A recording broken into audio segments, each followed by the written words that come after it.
दोस्तों, आज हम क्लास 10 के बीटीबी सीमाएं 3.4 के क्वेश्चन नंबर फर्स्ट के चौथा आज बताने वाले हैं। इस क्वेश्चन में दिया हुआ है कि निम्न समीकरणों के युग्म को विलोपन विधि तथा प्रतिस्थापन विधि से हल कीजिए, कौन सी विधि अधिक उपयुक्त है। मतलब हमको विलोपन पर बनाना है और प्रतिस्थापन विधि पर बनाना है। तो हम पहले इसको समीकरण बनाते हैं। 3 और 2 के लसागु हो जाएगा 6।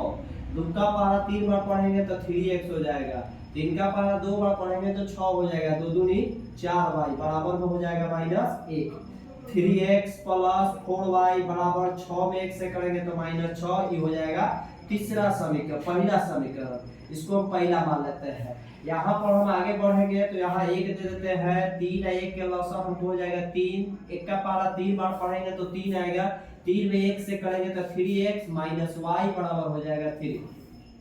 हम इसके नीचे 1 दे देते हैं। 3 से 3 से गुना कर देते हैं। 1 में करेंगे तो 3x y और 3 में 3 से करेंगे 3 3 के 9। ये हमारा हो गया दूसरा समीकरण।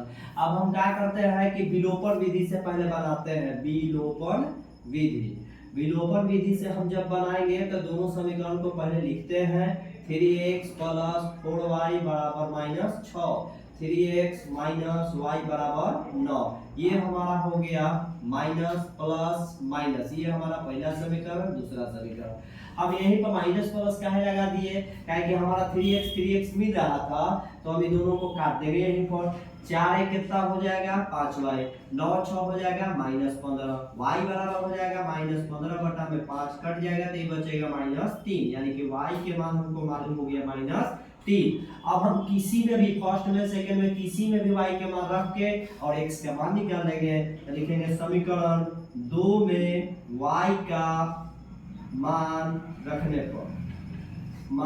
रखने पर दूसरा समीकरण में इसको मान रखेंगे।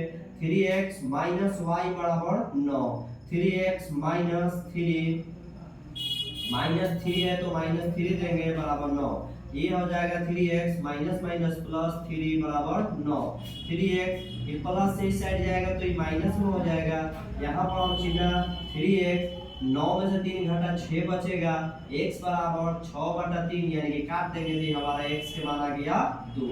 हमको x के भी मालूम हो गया, y के भी मालूम हो गया, यानी कि हमारा विलोपन विधि से सिद्ध हो गया। अब हम आगे बढ़ते हैं तो हम प्रतिस्थापन विधि से इसको बनाते हैं। प्रतिस्थापन विधि में क्या कहता है, प्रतिस्थापन विधि में क्या कहता है कि किसी एक समीकरण को उठाकर हम तीसरा समीकरण बना देंगे। यानी कि हमारा क्वेश्चन दिया हुआ 3x plus 4y -6, 3x minus y बराबर दिया हुआ है 9। इसको हम पहला मानेंगे, इसको दूसरा मानेंगे तो लिखेंगे समीकरण 2 में। समीकरण 2 में जब बनाएंगे तो लिखेंगे 3x माइनस y बराबर 9। 3x माइनस से इस साइड जाएगा तो प्लस में हो जाएगा। x बराबर निकालेंगे तो 9 प्लस y बटा में 3 हो जाएगा। ये हमारा हो गया तीसरा समीकरण।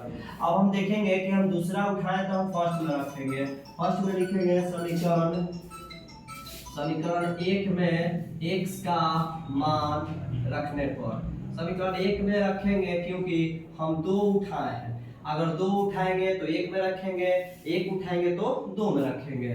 यानी कि हमारा फर्स्ट समीकरण है 3x प्लस 4y बराबर -6। 3x, x के मान हमको दिया है 9 प्लस y बटा में 3 प्लस 4y बराबर -6। 3 3 कट गया, ये बचा 9 प्लस y प्लस 4y बराबर हो जाएगा -6। 4 1 हो जाएगा हमको 5y माइनस में 6 प्लस इस साइड जाएगा तो माइनस में हो जाएगा। 5y बराबर -15, y बराबर हो जाएगा -15 बटा में 5 पंक्तियां 15, y के मान हो जाएगा -3। अब हम आगे बढ़ेंगे तो हम किसी में भी 1 में रख देंगे, x का मान हमको आ जाएगा तो लिखेंगे समीकरण 3 में y का मान रखने पर। समीकरण 3 में मान रख देंगे, हमको x का मान निकल जाएगा तो लिखेंगे x बराबर 9 प्लस y बटा में 3, 9 प्लस -3 बराबर हो जाएगा 3। 9 -3 बटा में हो जाएगा 3, यानी कि 6 बटा में 3, 3 दूनी 6, x के मान आ गया हमको 2। यानी कि y के मान आया -3, x के मान आया 2। हमको देखिए विलोपन में भी सेम आया, प्रतिस्थापन में भी सेम आया, यानी कि हमारा क्या हुआ, सिद्ध हो गया। हम फिर से मिलेंगे अगले वीडियो के लिए, तब तक के लिए धन्यवाद।